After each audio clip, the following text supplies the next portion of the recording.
Et c'est volume ou pas? Ça.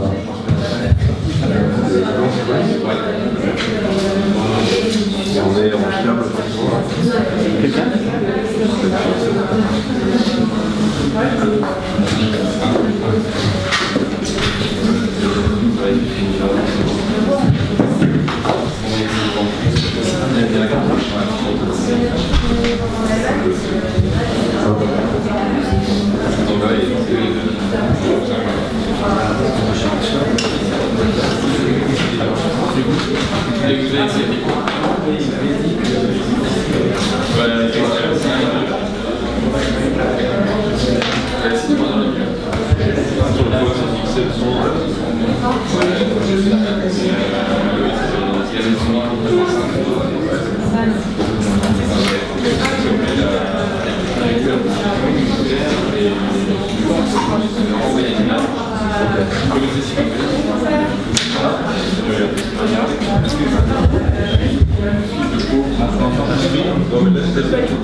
Bonsoir à tous.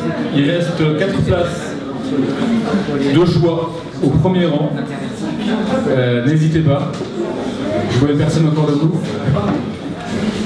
Vous êtes au Simone, qui est un café et un coworking qui est tenu par les Altercato, qui est une association dont la fonction, la vocation est de former la jeunesse à la doctrine sociale de l'Église. Vous trouverez un programme à l'entrée. N'hésitez pas à nous soutenir en parlant du lieu autour de vous. C'est le bouche à oreille qui est pour nous le meilleur vecteur de communication.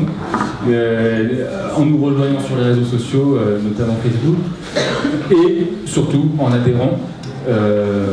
L'adhésion est à 25 €. Ça défie toute concurrence, puisque ça vous offre l'accès à l'intégralité des conférences comme celle-ci, gratuitement pendant 1 an. Nous sommes très heureux d'accueillir Rémi Brague ce soir. C'est en réalité la deuxième fois qu'on organise un événement avec lui, et le premier, on avait eu l'audace de l'organiser à Paris. C'était notre premier déplacement à Paris, et c'était le 24 mars 2013, ou 23 mars, je ne sais plus, à Saint-Germain-des-Prés, et c'était sur la question, à l'époque, du mariage pour tous, ou une question similaire. Et on avait réuni le patron d'Esprit, Chantal Delsol, Rémi Brague et Olivier Ray, et c'était de fort bonne tenue. Je dis ça pour dire que ce soir, il n'y a pas de ligne directrice, au sens où on n'essaie pas de soutenir une thèse. De manière générale, aux Altercato, on n'est pas là on n'est pas un parti politique, donc notre but n'est pas de promouvoir une pensée déterminée. Simplement, c'est de réfléchir à partir de ce qui nous est donné, dans la tradition de l'Église et dans la pensée sociale de l'Église. Donc, sentez-vous libre d'émettre des objections les plus radicales possibles. Nous vous déradicaliserons. Rémi Brague vous déradicalisera par ses réponses. Je laisse la parole à Emmanuel Gabalieri, qui est vice-recteur de l'Université catholique, et je le remercie pour l'organisation de cet événement que nous faisons en partenariat avec la Cato. C'est la première fois que nous organisons un événement avec la Cato, et comme la Cato, vous savez, est juste à côté, et j'espère que ça se reproduira. Merci Paul, bonsoir à tous. Je suis très heureux moi aussi d'être là avec vous. 2 mots juste pour dire voilà, un petit peu les liens qui font que nous nous retrouvons tous ensemble ce soir autour de Rémi Brague. Donc il y a un lien, comme vient de le dire Paul, un peu entre la Cato et ici, qui s'est construit par des liens étudiants, et puis par des amitiés. Donc c'est la première fois effectivement qu'on formalise un peu cela par un événement commun. Donc le nom Simone Veil vient un petit peu du fait que là, Simone Veil est l'objet de certains cours à la Cato depuis un certain nombre d'années, un certain nombre d'entre vous que je vois ont suivi ces cours, et que Simone Veil par ailleurs parle aux Altercato comme une figure entre la mystique et la politique. Bon, vous pouvez dire ça mieux que moi à l'occasion. Et puis la deuxième raison qui fait qu'on est là autour de Rémi Brague, c'est que depuis plusieurs années, j'ai un lien d'abord personnel, puis maintenant qui s'est institutionnalisé entre la faculté de philosophie de la Cato et la faculté de philosophie de l'université de Perugia en Italie, où se trouvent plusieurs collègues amis qui travaillent sur la philosophie chrétienne, l'aspiration chrétienne notamment. Et c'est à partir de là que Serena Meatini, qui est étudiante de l'université de Perugia, a engagé une thèse sur l'œuvre de Rémi Brague, qui fait que nous avons été amenés à construire une co-tutelle entre l'université de Perugia et la Cato. Et donc c'est à partir du travail de Serena qu'il y a eu un premier contact l'an dernier avec Rémi Brague pour que Serena puisse l'interroger sur son œuvre à Paris. Et on s'est dit, mais il faut arriver à faire venir Rémi à Lyon. Voilà, les Altercato paraît le bon lieu pour ouvrir un public plus large, quelque chose qui aurait pu rester purement philosophique à la Cato. Donc cet après-midi, on avait un petit séminaire interne avec les collègues des étudiants de philo, mais ce soir, voilà, ça sera plus large. Et ça pourra aller jusqu'à des questions qu'on appelle sociétales aujourd'hui, au-delà de la pure histoire des idées ou l'histoire de la philosophie. Donc on a essayé de penser 4 questions qui vont se succéder, mais je pourrais peut-être laisser Paul redire éventuellement le cadre dans lequel il voit ça, pour interroger Rémi Brague de telle manière que ça puisse à la fois renvoyer à son œuvre et puis nous amener aux questions d'actualité qui peuvent intéresser l'identité chrétienne aujourd'hui. Il y a le débat sur le rapport à l'islam aujourd'hui, il y a la question du défi des migrants, comme on dit, il y a la question de la rencontre des cultures au sens plus large, etc. Bon, on va essayer d'arriver à ces questions-là. On s'est dit que pour démarrer, même si Rémi nous a dit que parler de son œuvre, c'est pas ce qui l'intéresse le plus, ça pouvait être bien qu'il essaie de nous rappeler le contexte à partir duquel, jeune étudiant puis jeune enseignant, il a été lancé dans la recherche intellectuelle, et notamment à Paris, à partir des groupes qui entouraient les revues Résurrection d'abord, autour de Monseigneur Charles, puis Communio ensuite. Et donc c'est cette première question que Serena va prendre en charge, parce que pour les besoins de sa thèse, elle a beaucoup étudié le milieu des années de fondation de la revue Communio, donc après le Concile. Et cette manière avec laquelle le Concile Vatican II, qui pour nous Lyonnais a été par exemple inspiré par l'école de Fourvière en théologie, mais avant le Concile, quel fruit ça a donné après le Concile? Eh bien pour nous, la revue Communio était un peu un des effets de ce qui s'est noué à ce moment-là. Et donc, avec le parcours de Rémi Brague, on se disait que ça peut être intéressant, qu'il nous donne un petit peu le regard rétrospectif qui pouvait être le sien sur cette période dont nous sommes les lointains héritiers maintenant aujourd'hui. Voilà. Donc on partirait de cette question-là et puis on arriverait aux questions les plus actuelles en fin de parcours. Donc je laisse Serena poser la première question. Et merci de votre présence avec nous. Bon, la première question, c'est sur les années de formation, donc votre formation, les premiers articles qui sont parus sur la revue Résurrection et après sur la revue Communion, bon, dans sa édition francophone, bien sûr. Et je me demande quelle a été la réception du Concile, surtout pour le thème de cette soirée. Quel a été le rôle du laïc et bien sûr sur les noms même de la revue de Communio, quel est le rôle de la communauté dans cette revue et dans votre ambiance de formation. Merci. Oui, c'est peu de dire que ce sont là des questions qui ne m'intéressent pas. Ça me casse les pieds profondément. Donc ça me donne l'impression que je suis vieux, ce qui est vrai mais désagréable. Donc, bon, les années de formation, vous savez, première remarque, j'ai très peu de souvenirs de l'époque pré-conciliaire. Je suis né en 1947. Le concile a commencé en 62, je crois, quelque chose comme ça. Donc bon, j'étais quand même assez gosse quand ça a commencé. Et lorsque je suis devenu à peu près conscient de ce que je voulais faire intellectuellement et un peu plus engagé, disons, dans ma foi, le concile était déjà derrière nous. Alors ce qui s'est passé, je crois qu'il faut peut-être commencer par là, c'est quand même d'abord une expérience spirituelle. La basilique de Montmartre, où j'ai été entraîné par un de mes condisciples de la rue d'Ulm, donc c'était à la rentrée 67, est un endroit où se pratique l'adoration eucharistique. C'est un peu la spécialité de l'endroit. Bon, donc j'ai, avec les autres, été un peu formé à ce genre de spiritualité. Et nous avions à rédiger des feuilles que l'on mettait entre les mains des gens qui passaient 1 heure devant le Saint-Sacrement, et afin qu'ils ne s'ennuient pas trop, on leur faisait donc des petits passages de la Bible et puis des petites réflexions assez simples.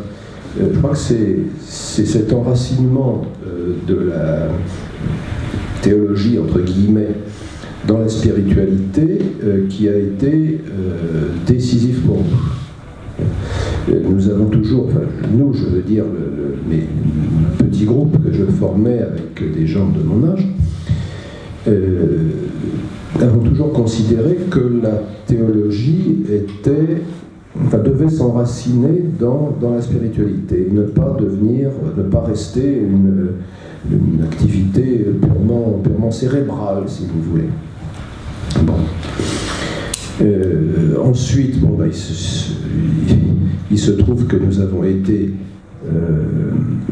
chargés de reprendre une petite feuille de chou qui s'appelait Résurrection, qui se sous-intitulait, c'était le sous-titre, Revue de doctrine chrétienne, quelque chose comme ça. C'était pas du tout de la théologie technique, d'ailleurs aucun de nous n'était théologien de métier, même si des théologiens de métier écrivaient dedans. En tout cas, les jeunes se formaient en écrivant, si je puis dire. Disons que c'est en théologisant que l'on devient théologiseron. Bon. Comme pour les forgerons, n'est-ce pas? Donc nous nous sommes un petit peu formés à ça.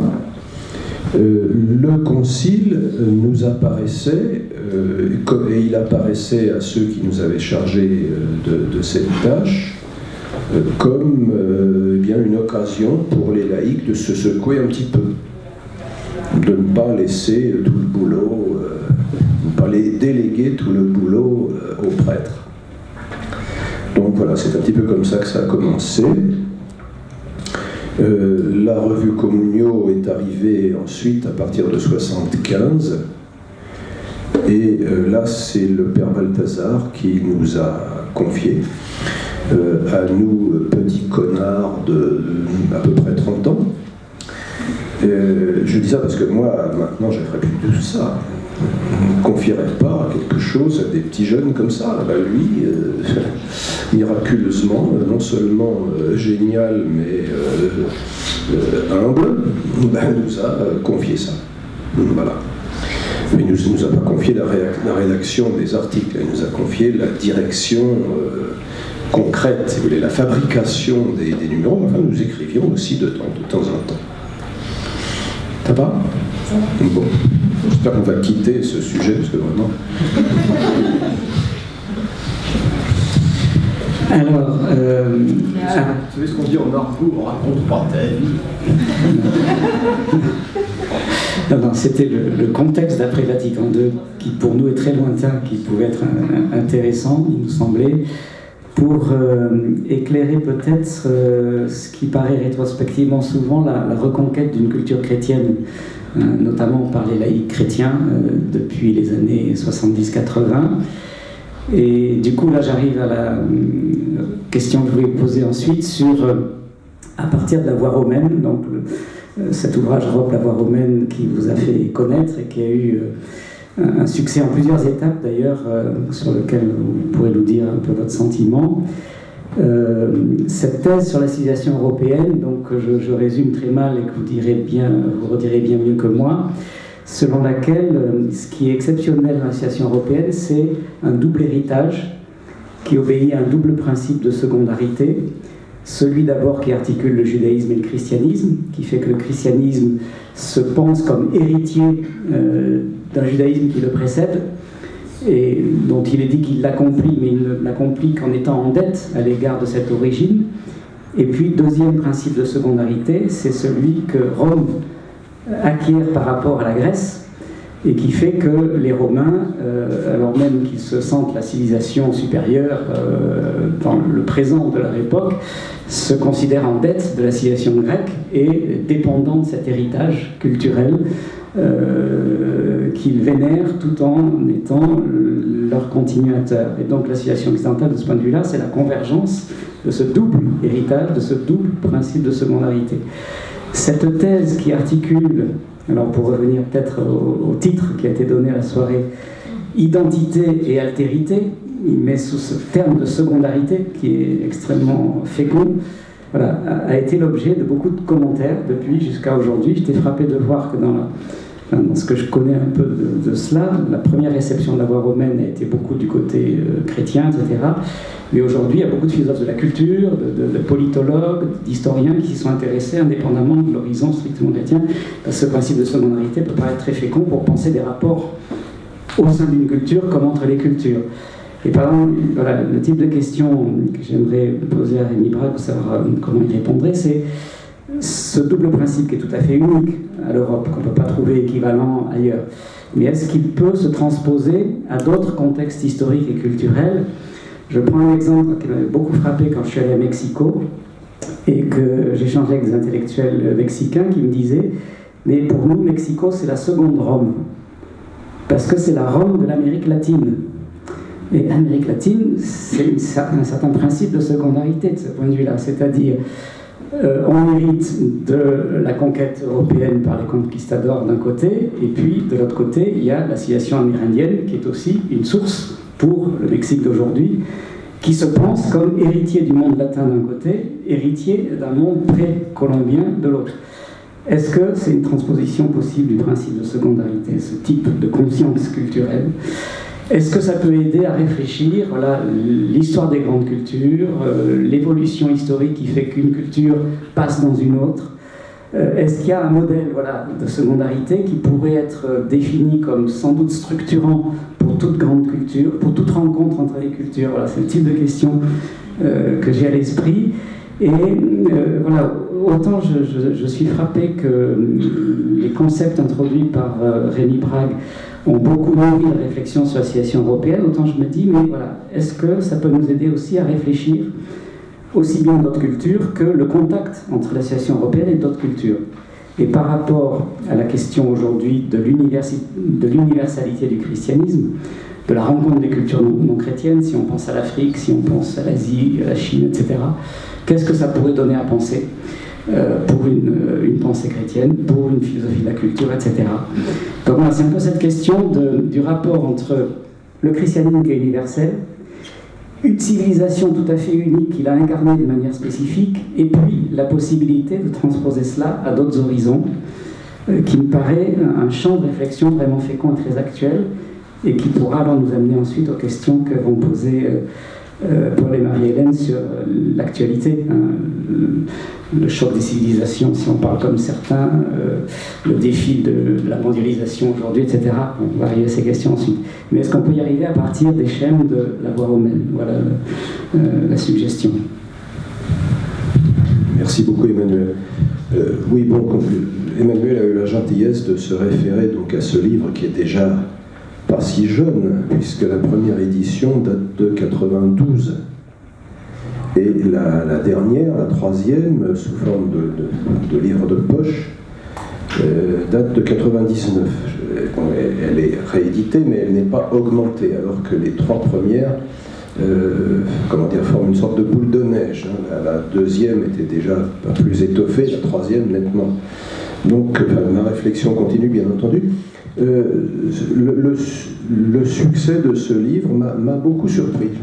C'est publié donc initialement, non pas chez Gallimard comme le Folio, mais les deux premières, c'est le petit éditeur que nous avions mis sur pied avec quelques amis, qui s'appelait Critérion et qui est mort de sa belle mort depuis longtemps, je crois. Hein. En tout cas, ce n'est plus du tout nous qui nous en occupons, s'il existe encore. Bon, ça n'a jamais été un best-seller, mais ça reste un long-seller, que j'ai appris l'expression dans les milieux de l'édition. On continue à le traduire, on doit être à 14 traductions maintenant, enfin ça, et bon, on continue à faire. Alors je suis un peu surpris, je n'ai pas suivi sa réception, enfin je remercie Emmanuel pour les indications qu'il donne, et ça me fait très plaisir parce que un philosophe est content quand il sert, c'est-à-dire quand ses idées rendent service, quand ça permet de penser des choses. Alors, la thèse centrale, vous l'avez très très bien résumée, c'est celle d'une double secondarité qui est d'abord initialement dans l'histoire celle des Romains de l'histoire, qui au IIe siècle avant notre ère, après avoir flanqué la Partée aux Grecs sur le champ de bataille et donc intégré la Grèce à l'Empire romain, se sont aperçus que dans le domaine de la culture, ils ne faisaient pas le poids, que les Grecs étaient de bien meilleurs poètes, philosophes, astronomes, dans tous les domaines, ils étaient des petits garçons, les Romains. Et ils ont eu le courage, qui n'allait pas de soi, de se mettre à l'école et de s'helléniser. Évidemment, ça ne valait que pour les élites. Hein. On ne parle pas du brave maraîcher du Latium, qui ne connaît que le latin. Mais les élites romaines se sont hellénisées énergiquement. Les gens allaient étudier en Grèce quand ils avaient fini leur secondaire, si je puis dire, ou l'équivalent, à Rome. Bon. Alors ça, c'est un fait historique daté. Et ce qui est intéressant, c'est que dans tout le cours de l'histoire européenne, ce modèle a été continué. C'est ce que j'appelle la voie romaine, c'est le titre du livre, autrement c'est incompréhensible. C'est que ça a continué de manière à ce que la culture européenne a traversé toute une série de renaissances, de retour aux sources antiques. Ça a commencé, ça ne s'est évidemment jamais vraiment interrompu, puisque l'entreprise de Boès, au début donc du VIe siècle, il a été exécuté en 524, consistait déjà en un effort de nouvelle appropriation de l'héritage grec, en l'occurrence de Platon et Aristote. Il voulait traduire tout cela en latin. Bon, il en a été empêché par son exécution, une excuse en béton. Et bon, ça a été continué par ce qu'on appelle la Renaissance carolingienne, avec des gens comme Alcuin, que Charlemagne avait fait venir d'Angleterre, enfin de York. Ça s'est continué au XIIe siècle avec la redécouverte d'Ovide. On passe là sans guère de solution de continuité jusqu'à la Renaissance italienne ou aux Renaissances italiennes, suivie par le classicisme français, puis le classicisme allemand avec les gens de Weimar, puis avec le mouvement philologique. Bref, c'est un mouvement ininterrompu de retour aux sources antiques qui pourrait peut-être se poursuivre de nos jours si les conditions étaient réunies. Alors pourquoi? Le problème, c'est pourquoi ce qui avait commencé par une anecdote, enfin un fait anecdotique au IIe siècle avant le Christ, s'est poursuivi dans l'histoire post-romaine, si je puis dire, post-empire d'Occident, en chrétienté. C'est justement la réponse est dans la question, c'est que cette attitude de secondarité était présente au plus haut niveau, c'est-à-dire au niveau du rapport avec l'absolu, dans le christianisme, lequel a cette bizarrerie. L'ennui, nous sommes tombés dedans quand nous étions petits. Donc on ne voit plus la bizarrerie de la chose, hein. La marmite nous est trop familière. Le christianisme a cette particularité étrange que son livre saint comporte le livre saint de la religion précédente. C'est unique. Il n'y a pas d'autre exemple de ça dans l'histoire du monde. Dans le Coran, par exemple, n'est pas la troisième partie d'un livre qui comporterait l'Ancien Testament et le Nouveau Testament. La Bible, bon, contient l'Ancien et le Nouveau Testament. Ça nous est devenu évident, hein. Il y a deux testaments, l'Ancien et le Nouveau, ça se chante, hein, mais ça n'a rien d'évident.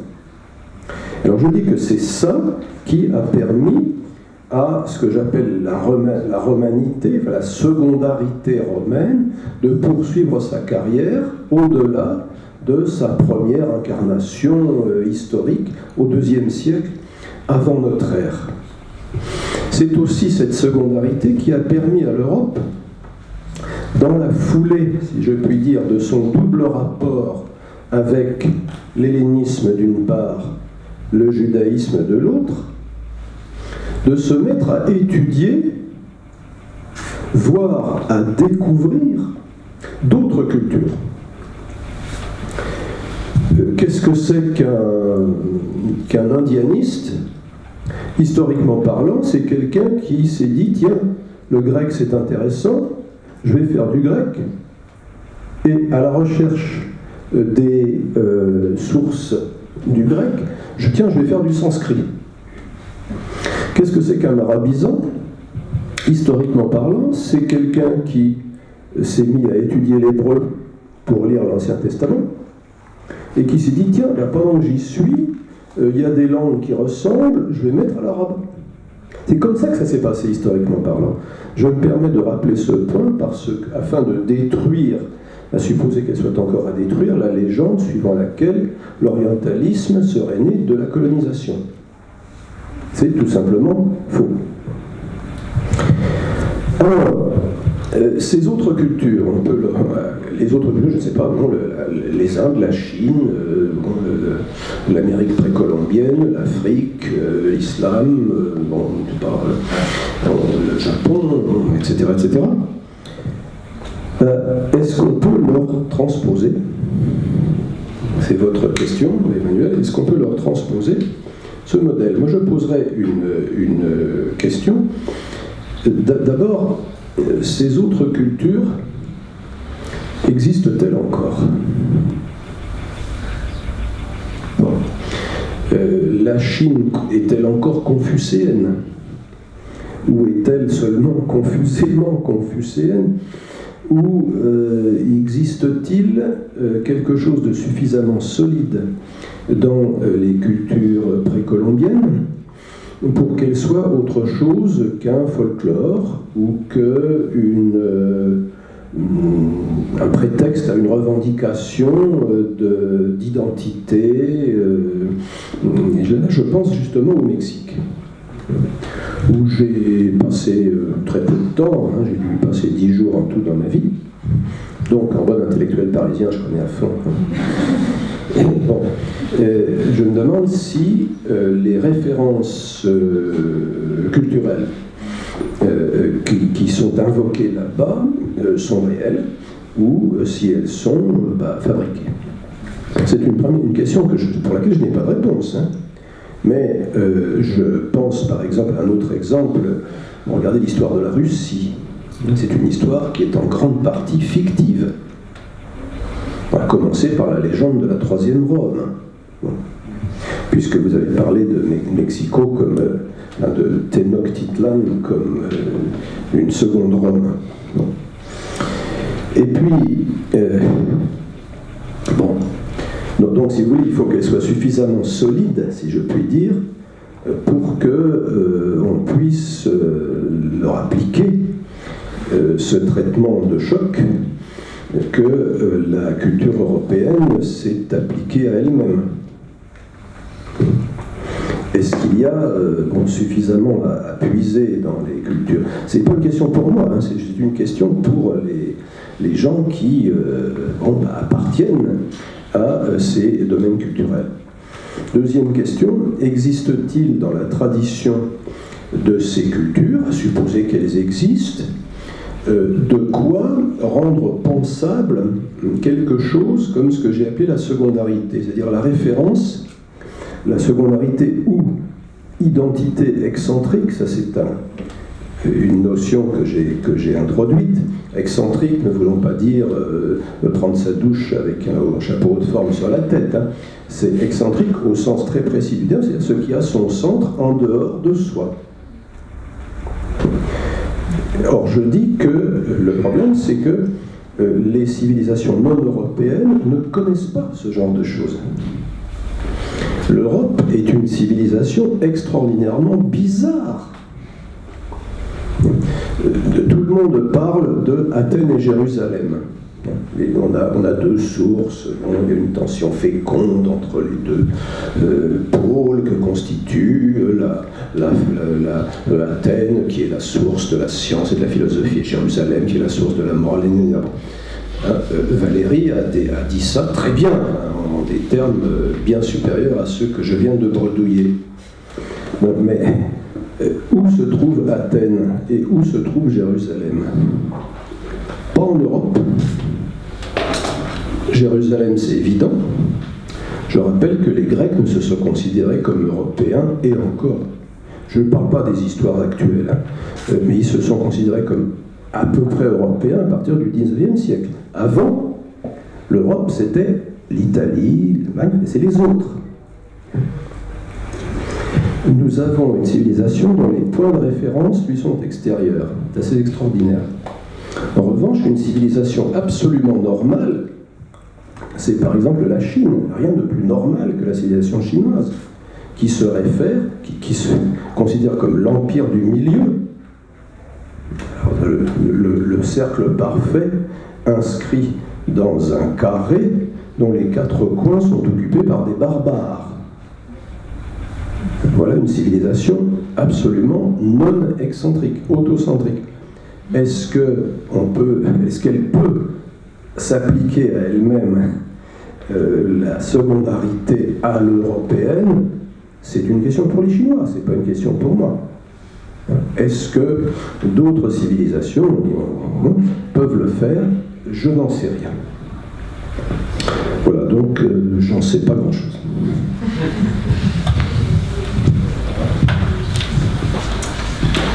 Du coup, est-ce qu'il n'y a pas une sorte de problème qui se pose quant à la manière dont on pense? Alors, juste une question, est-ce qu'au niveau du son, ça va?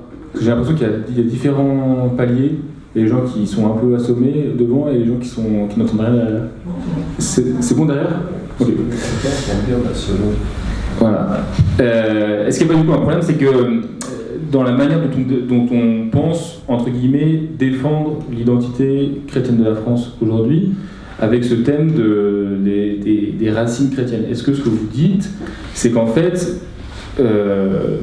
précisément, il n'y a pas de racines chrétiennes, mais il y a une greffe du christianisme sur des racines qui lui préexistent. Et par conséquent, est-ce que la manière dont on pense défendre la civilisation chrétienne n'est pas une manière qui nie la spécificité de la civilisation chrétienne, qui est précisément de ne pas être une sorte de totalité qui se pense autonome, mais toujours une greffe, je reprends la métaphore parce qu'évidemment elle est importante, sur autre chose qu'elle-même. Pour le dire de manière polémique, est-ce qu'il n'y a pas une forme de paganisme dans la manière dont on pense défendre la civilisation chrétienne aujourd'hui? Merci Paul. J'aime pas trop qu'on parle de racines d'une manière générale. J'ai même eu cette formule, je me cite, avec des guillemets donc, parler de racines, c'est se planter. Je préfère, plutôt que cette métaphore végétale, alors greffe c'est meilleur, parce que déjà c'est biblique. Paul disant que nous sommes greffés sur l'olivier franc d'Israël. Donc c'est vraiment au centre du message chrétien. Je préfère qu'on parle de source, parce que, à la différence des racines qui fonctionnent, si je puis dire, sans qu'on n'y fasse rien, il faut aller puiser à la source. Il y a un dynamisme, et puis il y a l'idée d'un mouvement. Et puis j'aime bien aussi que l'on parle ni de racines, ni de sources, mais de références. Parce que les références, c'est quelque chose que l'on vise. C'est quelque chose que l'on décide. On ne choisit pas ses racines. Parce qu'on est là, c'est quelque chose que l'on vise, quelque chose à quoi on renvoie, quelque chose que l'on va chercher. Et donc c'est quelque chose qui est, alors là, nécessairement excentrique, nécessairement en dehors de soi. La question, alors, de la défense de l'identité chrétienne de la France, ou de l'Europe, ou de l'Occident, comme on voudra, il faut toujours se poser la question du pavé de l'ours. C'est la question que vous avez posée, Paul. Est-ce qu'il n'y a pas certaines manières de défendre des choses qui peuvent être parfaitement valables, des manières de défendre ce qui est bien, mais des manières mauvaises de les défendre?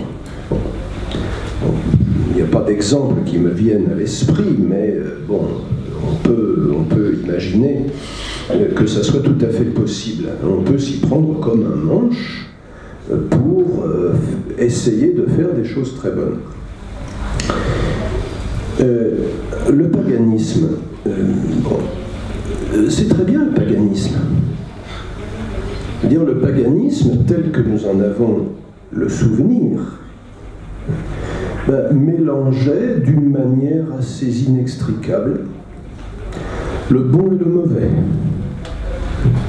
Ça n'est qu'à partir du christianisme qu'est apparue l'exigence d'une séparation radicale entre le bien et le mal. Ce qui est douloureux. Il serait beaucoup plus confortable, d'une certaine manière, d'être païen.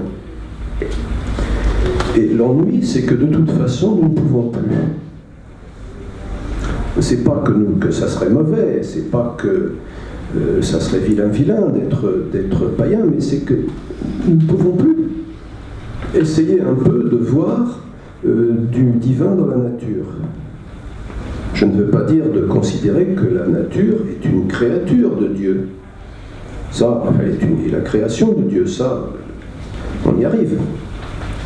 Mais de voir des nymphes dans les sources, de voir des dryades dans les arbres, de voir, je ne sais pas,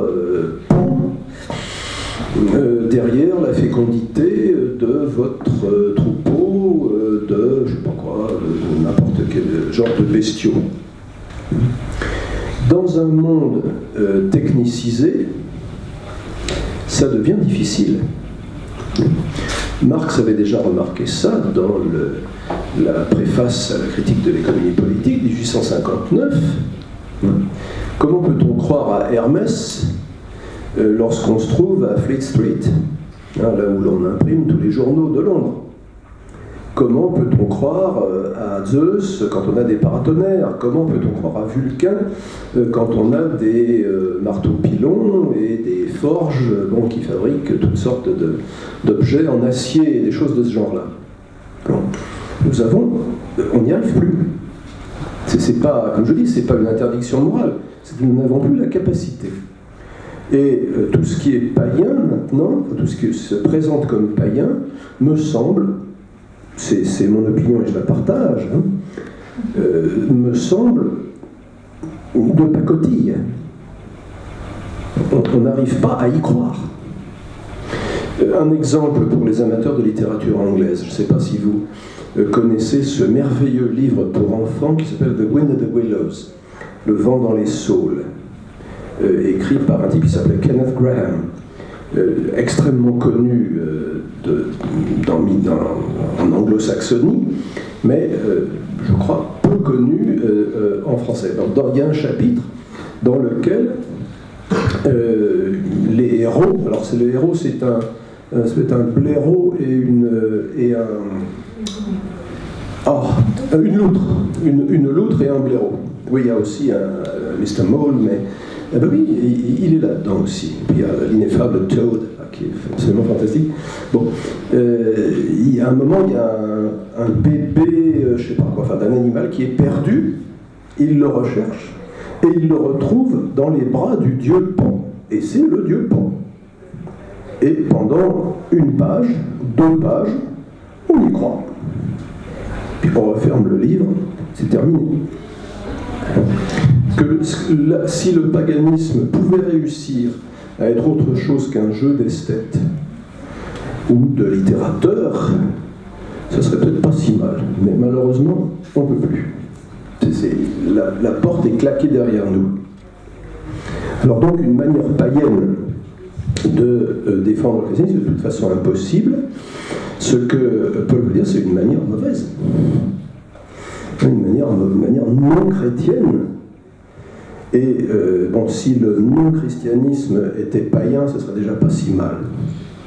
Mais bon, le non-christianisme maintenant ne peut guère être qu'un anti-christianisme et quelque chose d'assez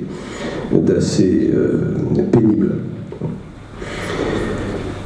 Problème de l'identité. Là, j'entre peut-être un peu de plus dans le vif du sujet. Première remarque, c'est pas bon signe quand on s'interroge sur son identité.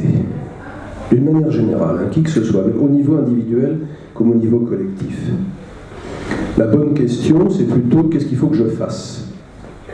Qu'est-ce que j'ai à faire ? Lorsque l'on se demande qui suis-je ? Qui suis-je vraiment ? Qui suis-je au fond ? Est-ce que je suis vraiment ce que je prétends être ? Je crois que c'est bon pour les psys. Enfin, on est bon pour le divan. Alors, je crois que c'est assez mauvais signe quand on se pose cette question-là. Alors, se poser la question de l'identité chrétienne de l'Europe, ou de la France, etc. Bon, moi, j'aimerais mieux me demander qu'est-ce que les chrétiens ont à faire ? Qu'est-ce que les chrétiens ont à faire pour que l'Europe, ou la France, ou l'Occident soit à tout le moins humain. Chrétien, c'est le fait quand même de personne. Ça peut difficilement être le fait de collectivité. On peut peut-être passer à une autre question, puis les idées me reviennent, parce que là j'ai dit la moitié de ce que j'avais envie de dire, mais le reste m'est sorti de l'esprit, si on peut l'appeler ainsi. Du coup, qu'est-ce qui pour vous, pour reformuler la question, qu'est-ce qui pour vous est chrétien en Europe ? Le Christ ? La réponse, c'est déjà une formule de Saint-Augustin. Ce qu'il y a de chrétien dans les chrétiens, c'est le Christ. Et c'est une idée, alors nécessairement excentrique. Puisque bon, nous ne sommes pas...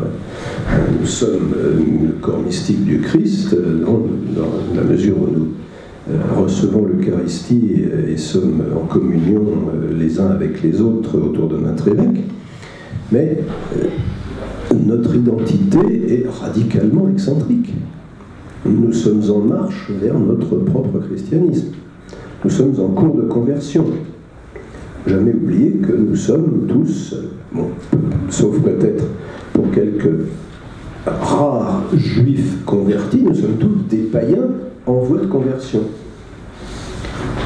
Donc, ce qu'il y a de chrétiens dans l'Europe actuellement, eh bien, ce sont des traces qui ont été laissées, traces tout à fait respectables, qui ont été laissées par des gens qui étaient chrétiens, qui, d'ailleurs, pour le dire en passant, se foutaient pas mal de l'identité chrétienne de l'Europe, se foutaient pas mal de la civilisation chrétienne, mais qui essayaient simplement de faire passer leur foi, le message de l'Évangile, si vous voulez, j'aime pas trop cette formule, mais enfin tant pis, de faire passer ça eh bien, dans le rapport qu'ils avaient avec leurs prochains, éventuellement dans les institutions qui permettaient de pérenniser ce rapport, je sais pas, des hôpitaux, des orphelinats, des choses de ce genre-là.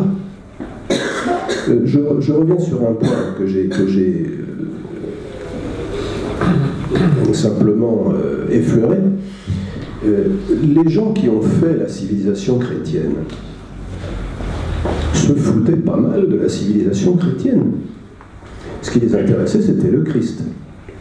La civilisation, c'est un, comment dire, c'est un produit, c'est pas un produit dérivé, c'est un byproduct, c'est un sous-produit, voilà, ça y est, c'est ça. C'est un sous-produit, je retrouve. C'est un sous-produit de l'effort produit par la conversion personnelle des hommes et des femmes et par leurs actes de charité. Je donne un exemple de ça dans mon petit bouquin, justement.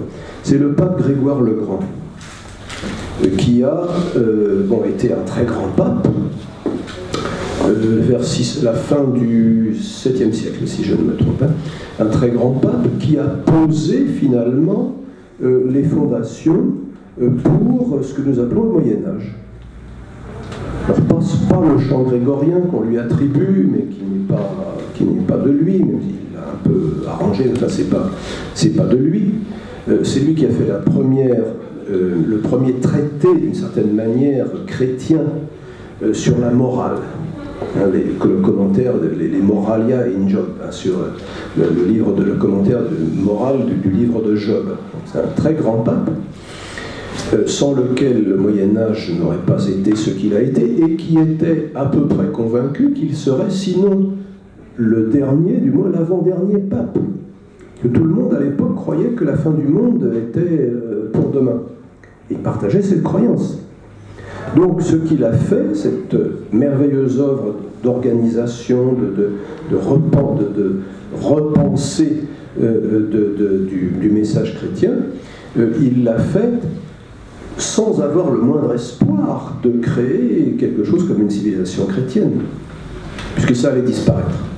Donc tout ce qu'il voulait faire, c'était, disons, mettre un petit peu d'ordre, comme on met de l'ordre dans sa maison pour partir en vacances. Je sais pas, on nettoie, on ferme ce qu'il faut fermer, on ouvre ce qu'il faut ouvrir, et puis on s'en va. Lui, c'était un petit peu comme ça qu'il voulait faire. Un petit peu ça qu'il voulait faire. Donc, je crois que c'est un petit peu dans cette optique qu'il faut penser, ou plutôt ne pas s'occuper de la question d'identité, mais mettre en œuvre son propre christianisme. L'identité viendra par surcroît, si je puis dire.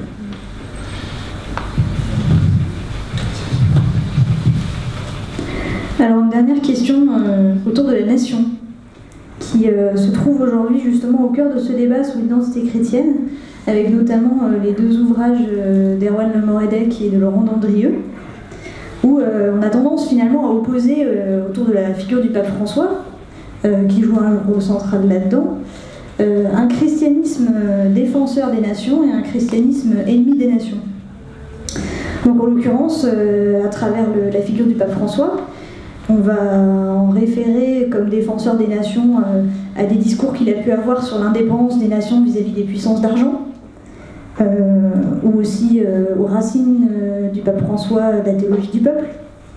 D'autre part, le pape François peut être dénoncé comme ennemi de la nation, comme l'Église qui serait à l'œuvre pour le suicide de la civilisation européenne, puisqu'elle aurait abandonné cette défense de la nation en choisissant plutôt un universel fade, multiculturaliste. Et à travers ces deux visions qui sont en conflit sur la figure du pape François, on peut se demander si finalement il n'y a pas une forme de malentendu sur ce qu'est la nation, qui viendrait peut-être du fait que le pape François est originaire aussi d'une autre ère culturelle. Et qui n'a peut-être pas justement la même vision de ce qu'est une nation. Ce qui forgerait une forme de malentendu, avec d'un côté une vision de la nation qui serait peut-être une vision ancrée aussi dans l'histoire européenne d'une vieille nation qui se construit dans l'affrontement, et de l'autre une vision de la nation qui, elle, existe dans le projet comme une aventure de construction collective, dans l'affrontement à l'histoire. Et est-ce qu'on n'a pas aujourd'hui quelque chose de fondamental qui se joue dans cet affrontement autour de ce qu'est une nation?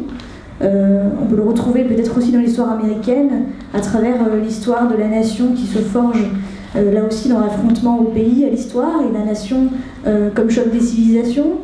Voilà. Est-ce qu'il n'y a pas quelque chose qui se joue aujourd'hui dans la redéfinition du concept de nation et qui explique cet embrasement autour de cette polémique où Émile Pape François?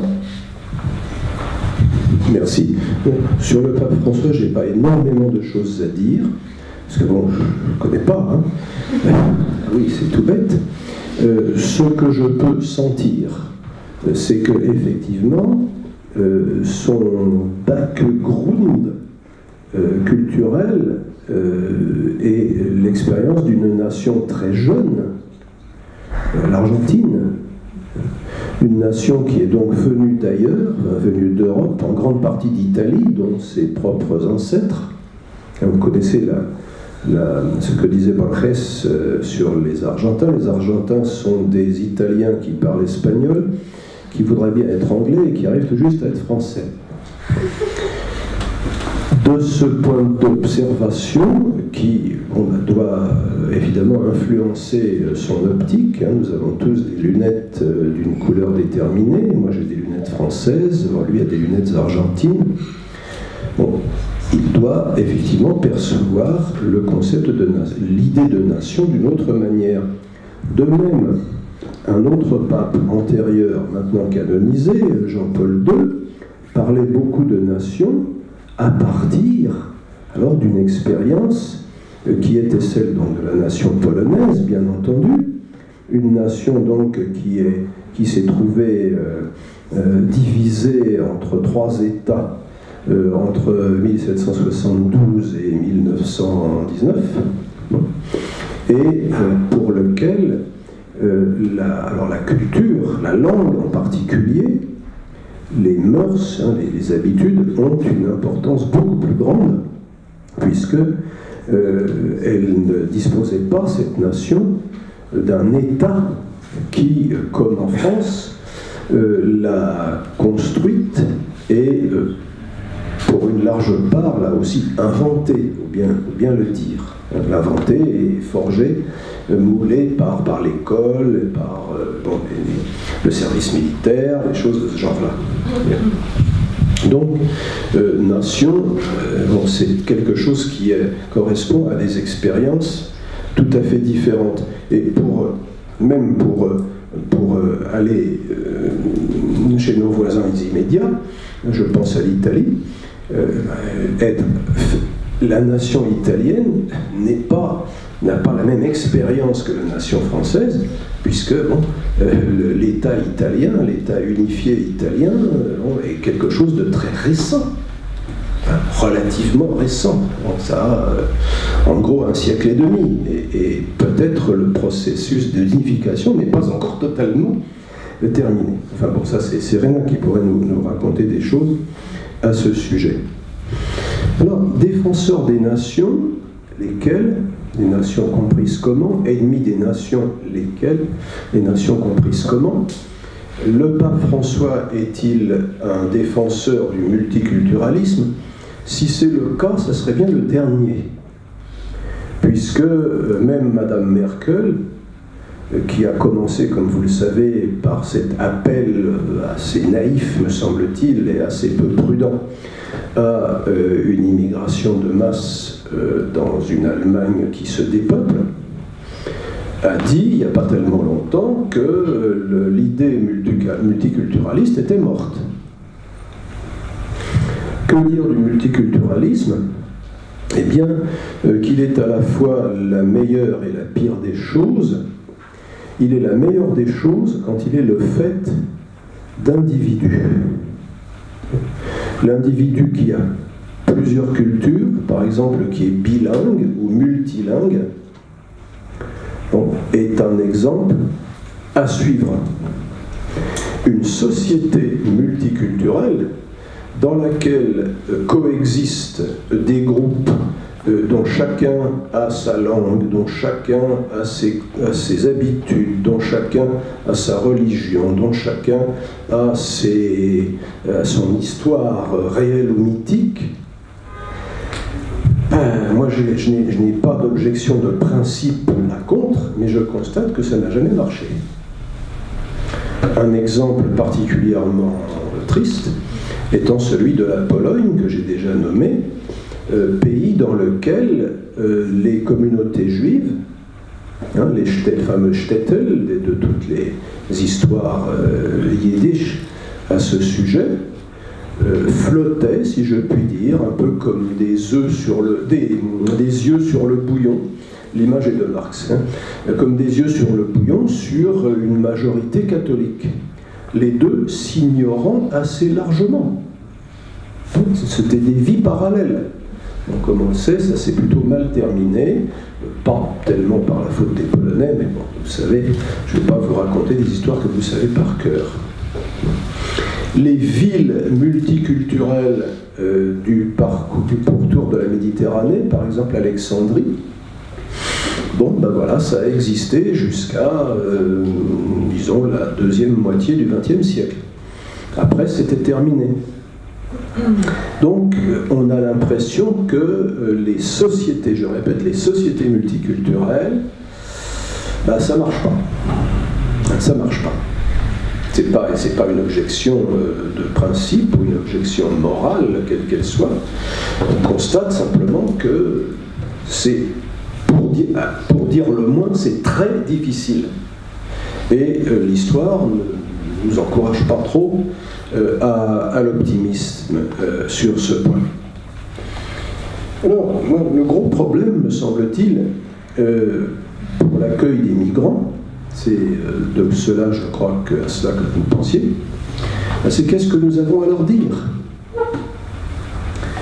Si nous avons à proposer aux migrants, en particulier ceux que nous appelons musulmans, je dis ceux que nous appelons musulmans, parce que c'est déjà une décision de dire il arrive des musulmans et pas de dire il arrive des Marocains, il arrive des Turcs, etc.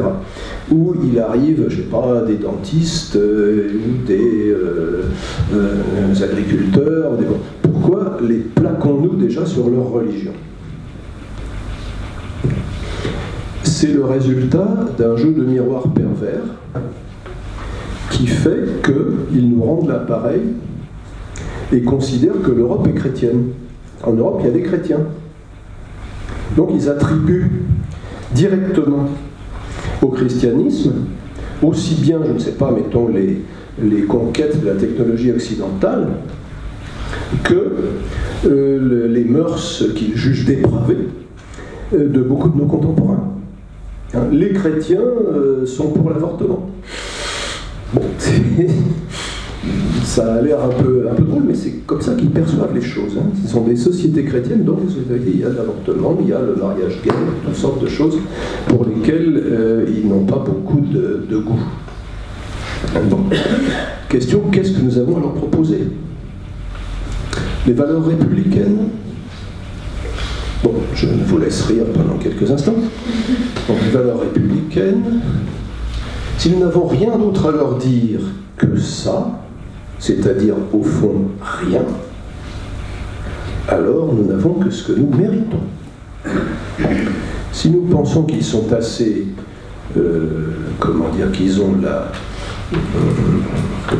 qu'ils sont assez bien pour qu'on puisse leur proposer davantage, par exemple l'évangile, des choses de ce genre-là, vous voyez, là ça peut changer. Mais si on part du fait que nous n'avons rien à leur proposer, n'avons pas le droit de leur proposer quoi que ce soit, nous avons simplement le devoir de leur faire une place parmi nous, d'une part, nous risquons qu'il nous arrive ce qui est arrivé jusqu'à présent aux sociétés multiculturalistes, prétendument telles, et d'autre part, nous aurons failli à notre mission. qui est d'annoncer l'Évangile. Ce qu'ils en feront, c'est une autre question. Hein. Personne n'a jamais pensé qu'il suffisait de verser de l'Évangile sur les gens pour qu'ils se convertissent. Mais je crois que la grosse question, c'est celle-là. Hein. Qu'est-ce que nous allons à leur proposer ?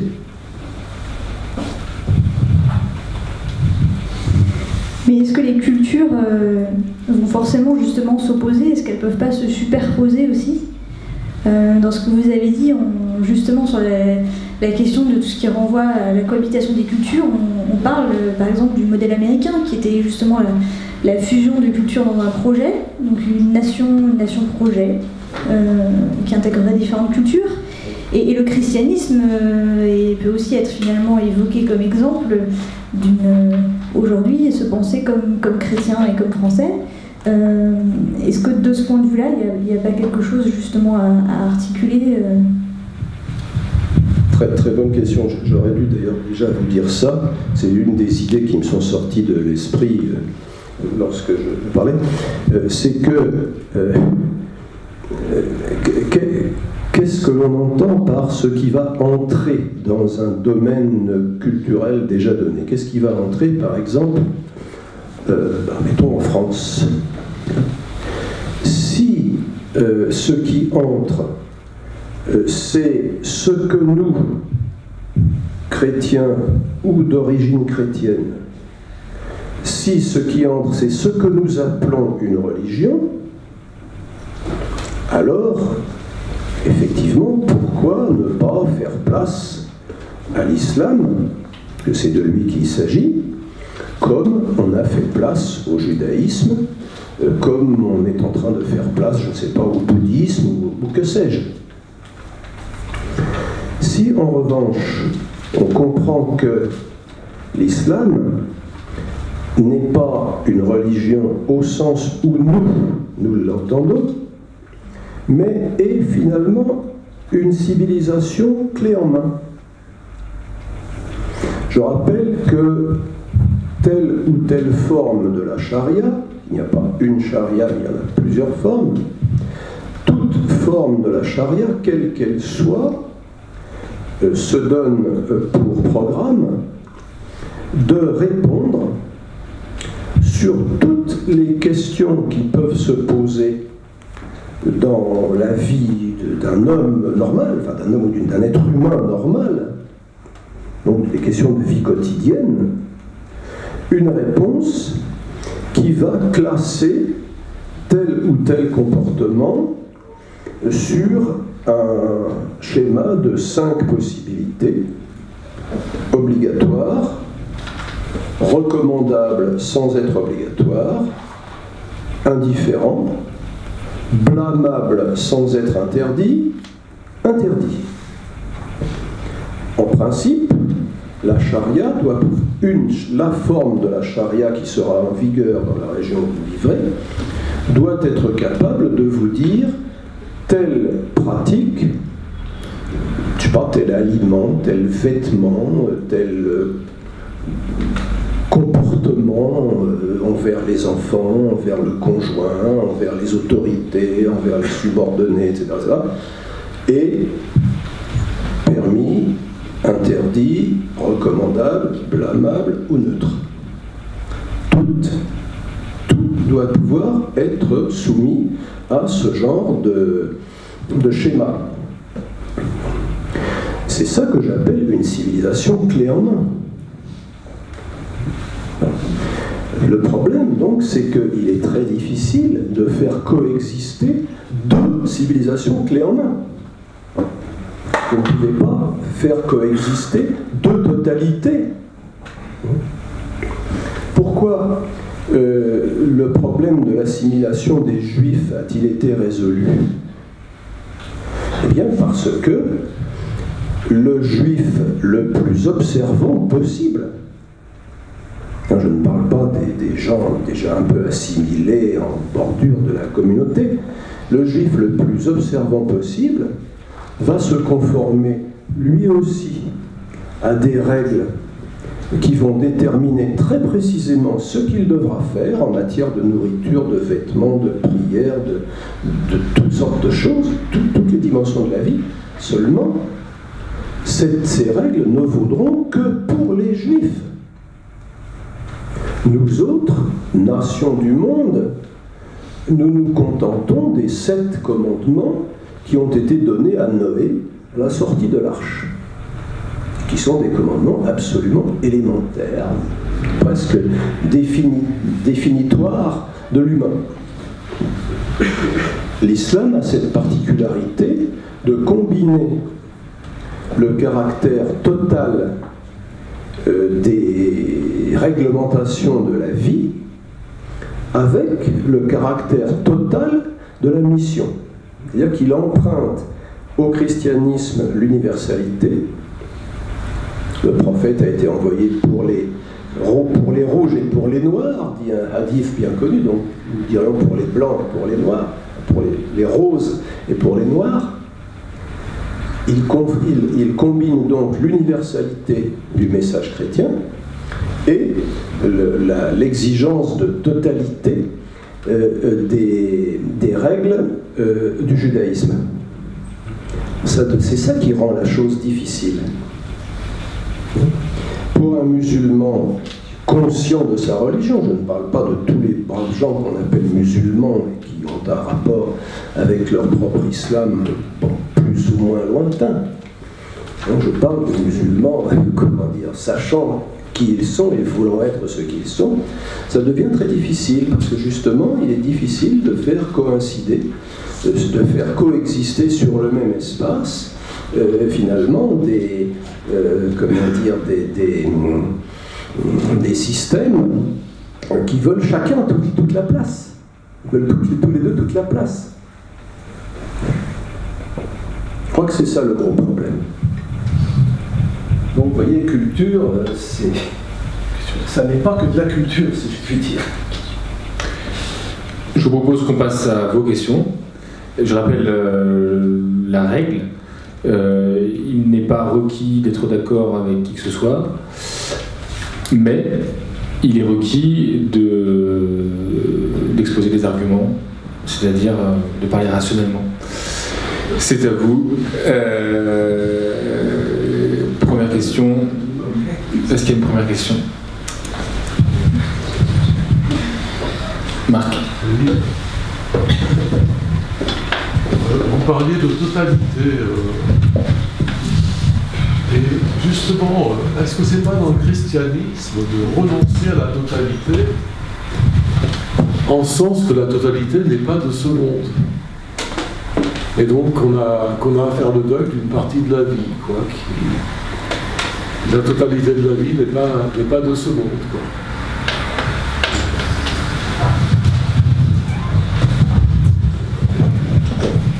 On peut dire ça. Moi, je dirais d'une autre manière que je l'ai même écrit quelque part d'une manière un petit peu provocative. Dans le christianisme, Dieu ne nous demande rien. Puisque la seule chose qu'il nous demande, c'est ce que notre nature humaine nous demande et suffit à nous demander. Regardez les 10 commandements. Je vous rappelle que des 613 commandements de la Torah, le christianisme en garde 10 qu'il applique littéralement et il allégorise tous les autres. Les 603 autres deviennent allégoriques. Tu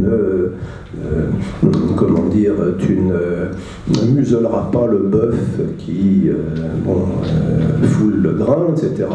C'est déjà chez saint Paul, interprétation allégorique. Les 10 commandements qui restent, mais ce sont des platitudes insignes. Ah oui. Vous connaissez beaucoup de sociétés dans lesquelles il soit permis de s'entretuer, de s'entrevoler, de s'entrecocufier. Vous ne pouvez même pas donner un jour de congé à votre gentleman's gentleman. Vous pouvez vous cracher sur vos parents. Bon. ce sont des banalités. Ce sont des banalités qui définissent l'humain. Il n'y a pas de société humaine tenable sans ça. Ce que le christianisme fait, ça n'est pas de nous ajouter de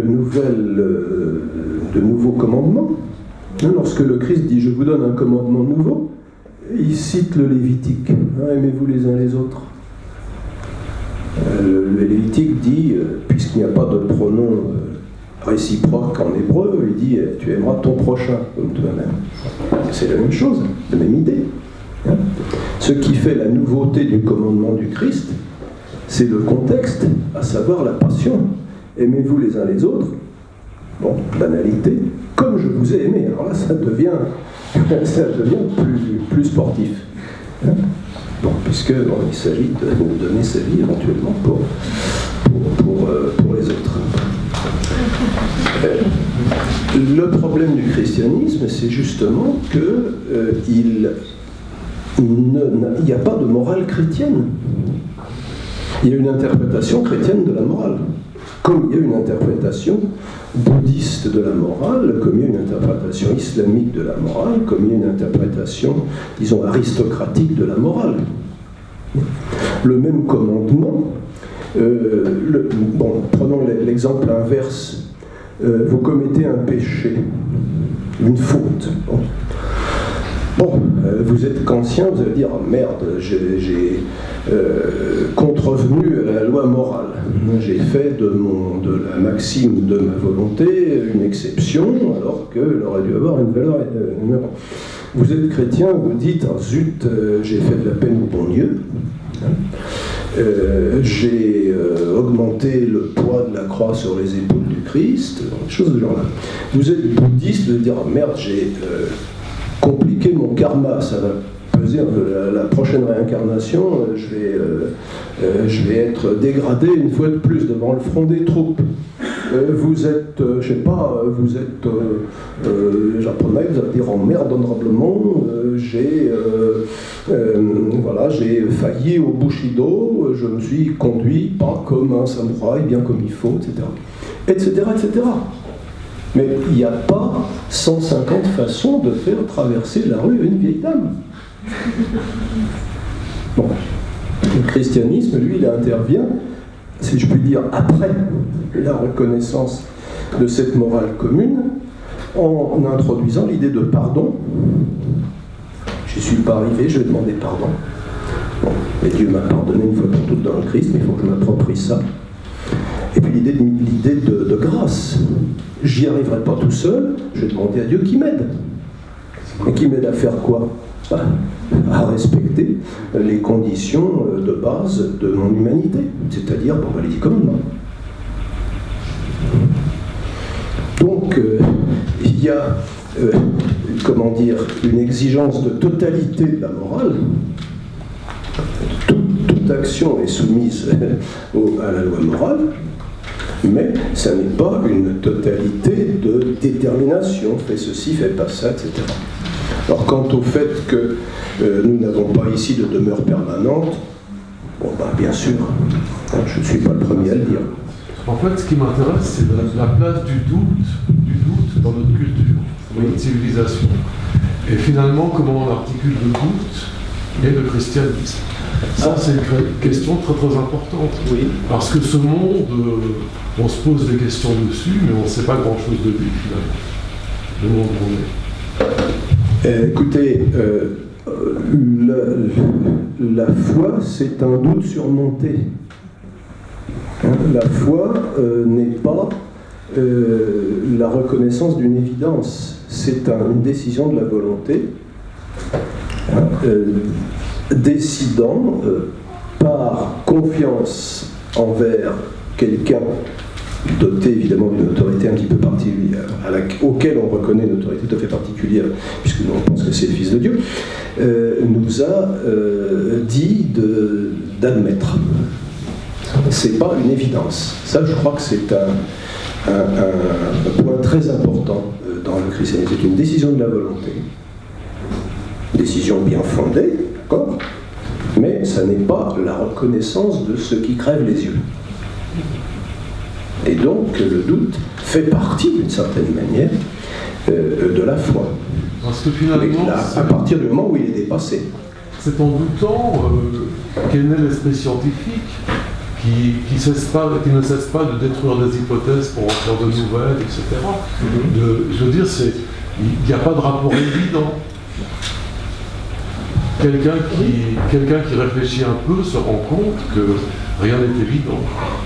Ça renvoie à Descartes aussi. Mais... Encore faut-il y réfléchir un peu. Est-ce qu'il y a d'autres questions? Ouais. Non, on ne peut pas dépasser le micro parce que ça... J'en ai plusieurs titres. Au début, vous avez parlé de civilisation, d'une civilisation chrétienne comme civilisation européenne, ça m'avait un peu surpris, parce que la civilisation chrétienne n'est pas uniquement européenne occidentale. Et ensuite, vous avez parlé notamment au niveau des nations, en disant que deux nations clés, deux civilisations clés en main ne peuvent pas coexister.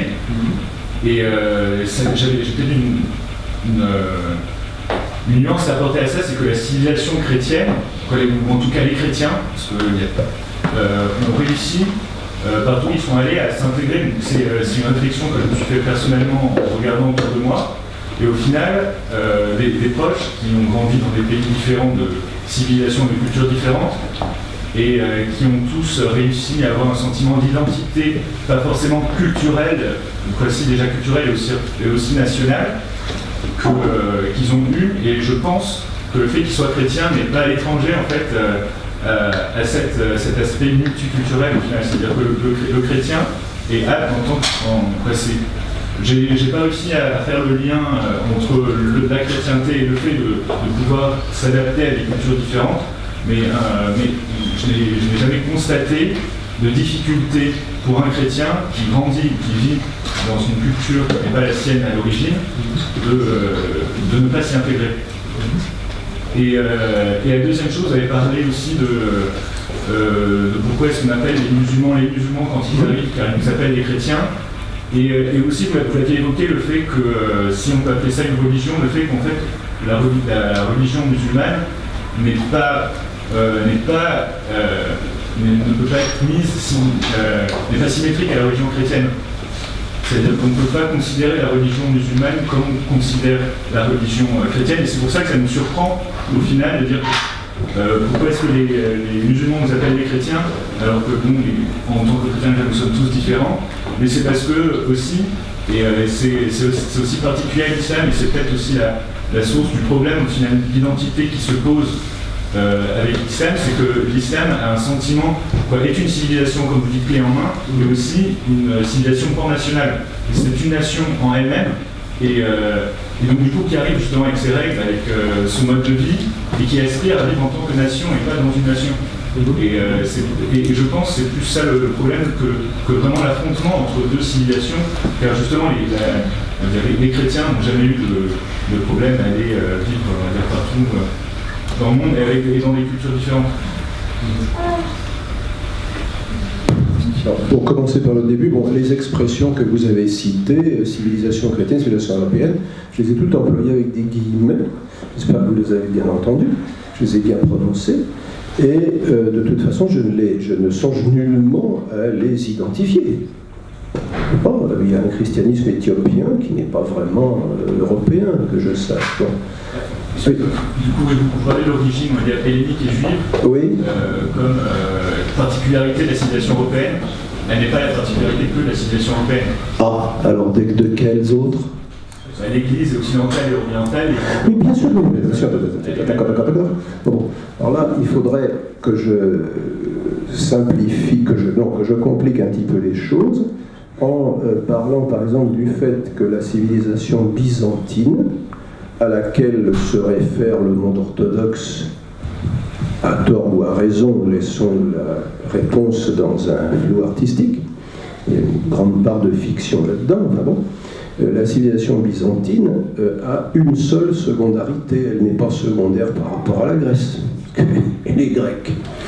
En revanche, elle est secondaire par rapport au christianisme. Bon, vous relirez mon bouquin, vous aurez une interrogation écrite à ce sujet un peu plus tard. Bon. Le cœur de votre question c'est que, si vous voulez, pour répondre, je reformule un peu ma thèse en termes plus précis. Le grand malentendu que nous avons en ce moment avec les musulmans présents sur notre sol, c'est que nous leur disons: nous acceptons tout à fait votre religion. Si vous voulez prier, mais priez. Si vous voulez aller en pèlerinage à la Mecque, c'est très bon pour l'économie de l'Arabie Saoudite, allez-y, ils vont nous acheter davantage d'armes grâce à votre argent.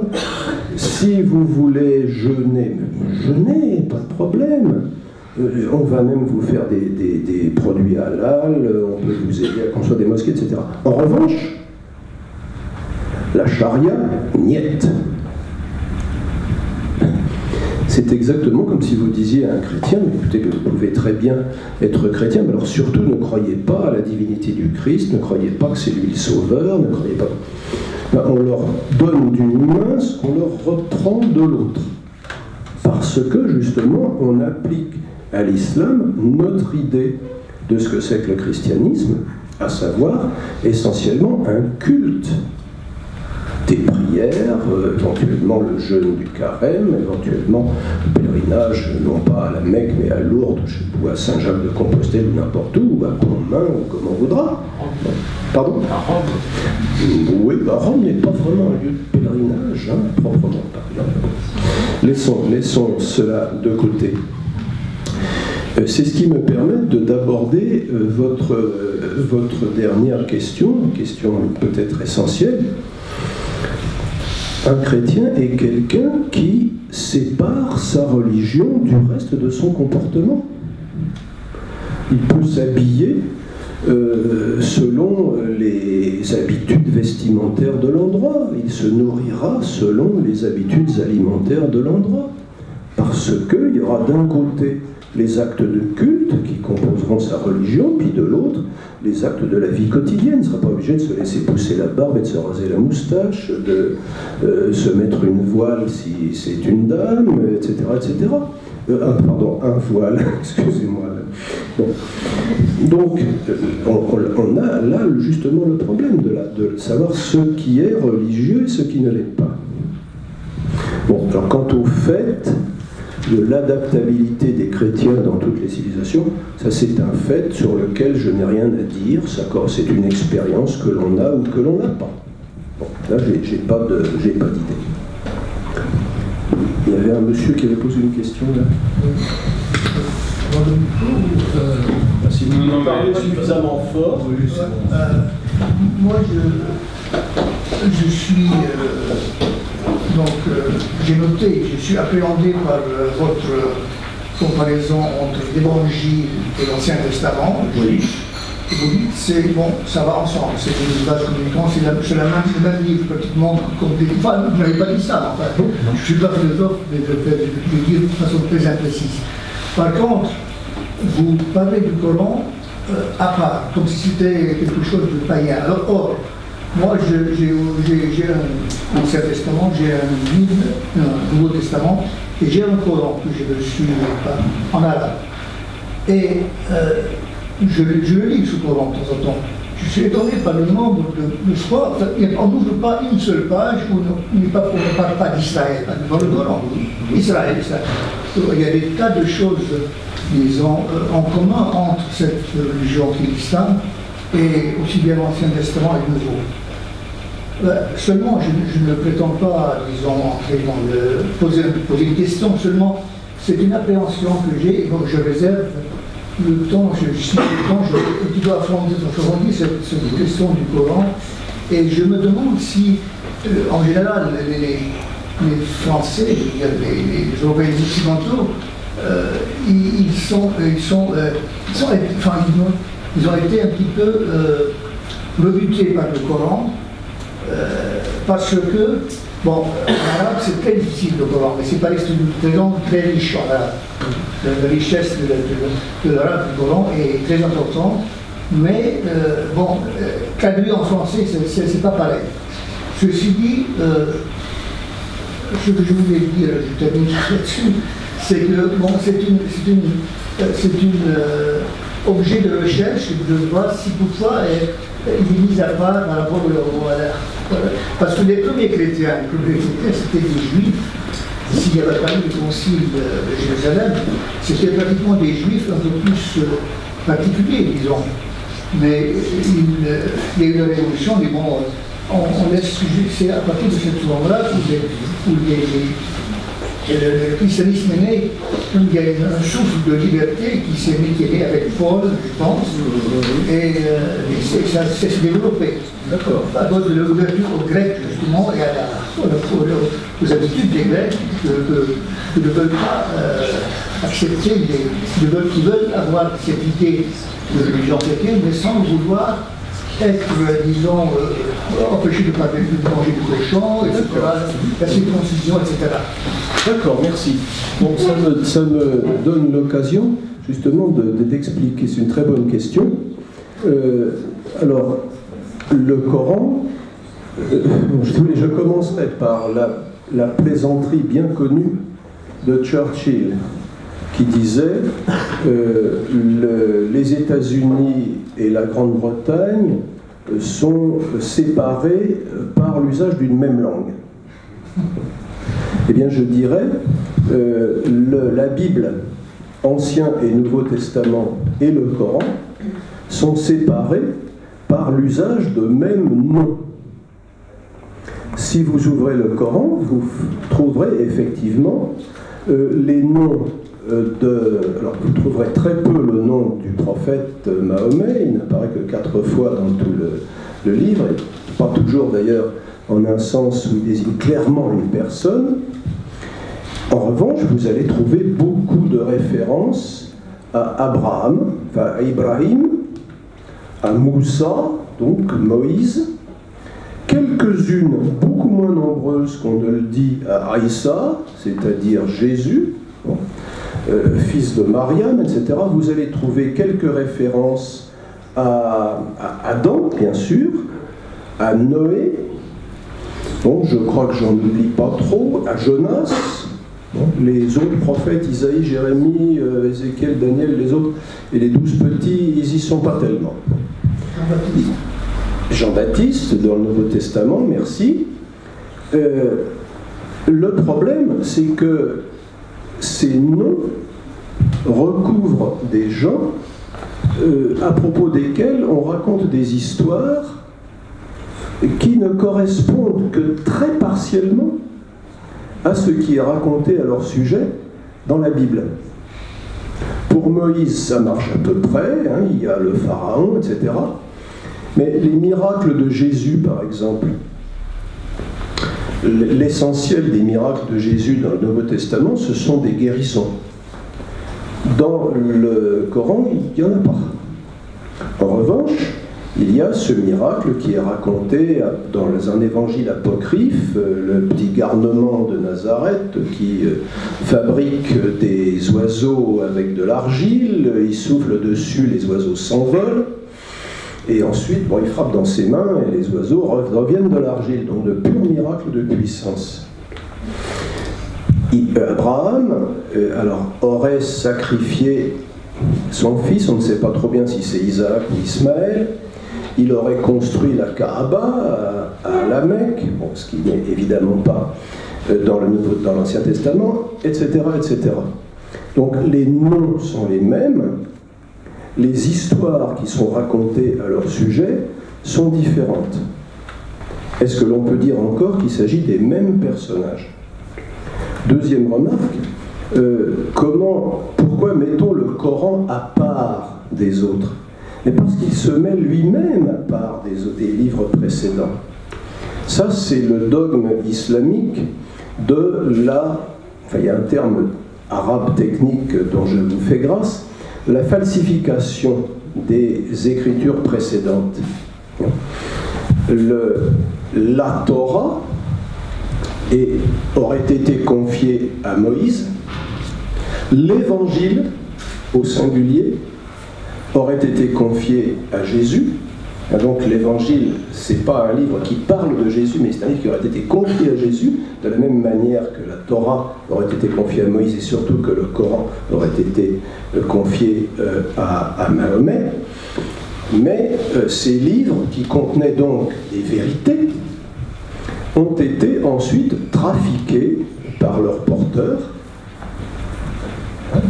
trafiqués de telle manière que les livres que nous avons dans les mains, s'il y a une expression arabe qui dit ça, ce que vous avez dans les mains, ce qui est entre vos mains, ces livres ne sont plus les bons. Donc, on ne peut plus les lire. C'est plus la peine. Ça serait même dangereux de les lire. C'est pour ça que le Coran ne constitue pas une sorte de troisième étage d'une fusée gigogne dont les deux étages précédents seraient l'Ancien Testament puis le Nouveau Testament. Le livre est à part parce qu'il se comprend lui-même comme étant la seule révélation authentique. Les révélations précédentes, qui étaient authentiques au départ, ont été trafiquées, je ne trouve pas de meilleure expression.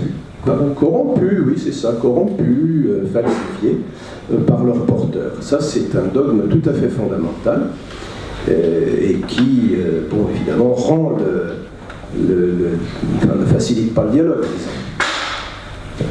Puis tenez, il y a quelqu'un qui a dit ça très bien, c'est feu le colonel Kadhafi. Vous savez, quand il a été invité à Paris, bon, dans les circonstances sur lesquelles je ne vais pas épiloguer, il a fait un discours en disant écoutez, vous dites que vous êtes chrétien, vous dites que vous êtes juif, mais vous avez tort, puisque vous vous reposez sur des livres qui sont faux.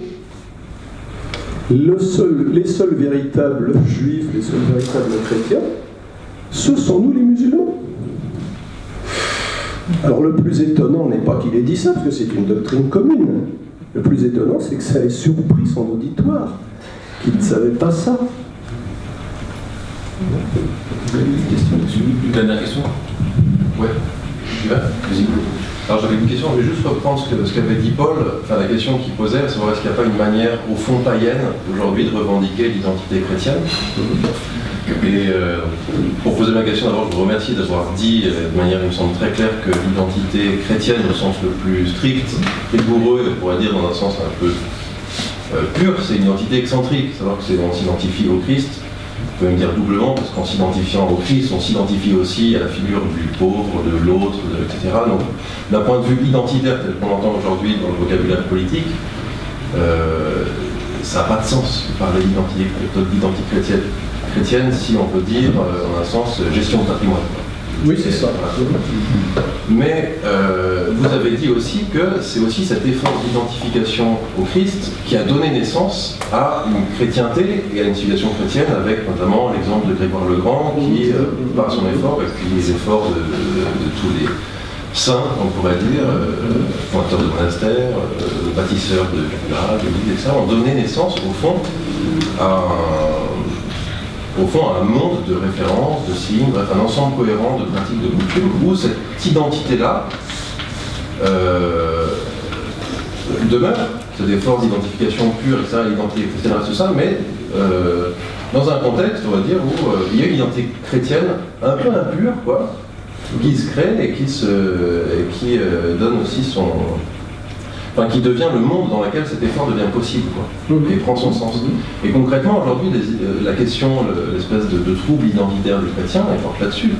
Le slogan des identitaires « On est chez nous », c'est à ça qu'il fait référence. C'est-à-dire concrètement, on ne veut pas perdre le monde dans lequel, quand même, on sait bien que c'est des sédimentations historiques contingentes, liées à l'État-nation en France, par exemple, qui font qu'on appelle identité chrétienne le fait de porter sa baguette sous le bras et d'avoir l'église à côté. Et concrètement, la question que ça pose, c'est, on voit bien que dans la France d'aujourd'hui, il y a très peu de gens pour penser à l'identité chrétienne au sens spirituel. Et on a peur de perdre son chez-soi, dans un sens, qui est un chez-soi de chrétien.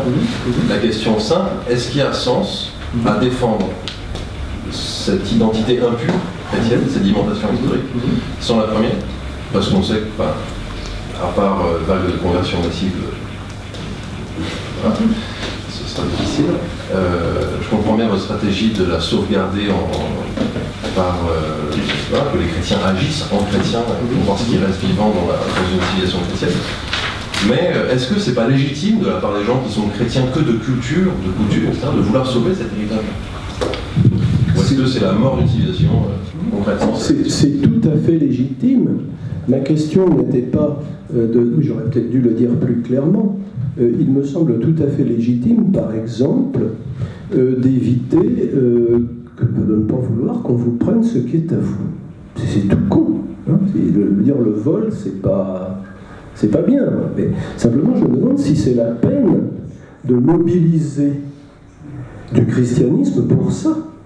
Le fait de, je sais pas, de ne pas accepter, je ne sais pas, que l'on vole des choses, que l'on viole celles la plupart du temps qui peuvent l'être. Bon, il n'y a pas besoin d'être chrétien pour trouver que c'est pas bien. On peut dire c'est bon, c'est de la morale commune. Hein, ce sont des choses qui ne se font pas, c'est tout. Alors si l'on veut dire que il n'est pas bon qu'on nous prive de choses qui nous sont chères, quelle que soit la raison, quelle que soit l'étiquette qu'on leur mettra, qu'on dise que ce sont des héritages chrétiens ou que ce sont, je ne sais pas, des héritages, des rites païens, je ne sais pas, pourquoi pas. Noël, on peut dire que c'est à moitié païen. Je crois que ma question ne portait pas sur la légitimité ou non de cette défense, comme vous dites, mais évidemment sur la manière. Ça n'est pas en agissant mal que l'on va défendre des choses qui sont des biens, ça me semble aller de soi. Mon objection, c'est peut-être pas la peine de dire que c'est un acte d'un chrétien que de défendre cela. C'est pas la peine, si vous voulez, je fais un petit peu appel à une sorte de principe de subsidiarité. Ce que vous pouvez défendre par une morale commune, c'est peut-être pas la peine de dire, bon, de hisser le drapeau, de hisser la croix, si je puis dire, pour faire ça. C'est pas la peine. In hoc signo vinces, ça ne veut certainement pas dire, grâce malgré Constantin, ça ne veut peut-être pas dire, à travers ce signe de la victoire sur toute puissance temporelle, tu remporteras des victoires temporelles. Ça marche pas. Mais ceci dit, bon, effectivement, je crois qu'il y a des choses qui méritent qu'on les défende. Parce qu'elles sont d'abord parce que, comment dire, c'est à nous, c'est pas tellement une question de propriété, c'est que ça nous fait. Ça nous fait, bon, on aurait du mal à se passer de ça nous ferait souffrir de ne plus avoir ça. Ça suffit, me semble-t-il, pour légitimer une défense, si vous voulez employer ce mot, ou en tout cas, je dirais plutôt une illustration, pour une défense et illustration, pour faire allusion à Du Bellay. Merci Rémi Brague, merci encore à Daniel Gabalieri et à Serena pour l'organisation de cette conférence, et à Marie-Hélène, vice-présidente des Altercato, pour son aide notamment intellectuelle et logistique. N'hésitez pas, j'insiste, à parler du coworking et du café autour de vous, à rester manger un fromage ou une tapenade, et à vous inscrire pour devenir membre de l'association. À bientôt. Merci.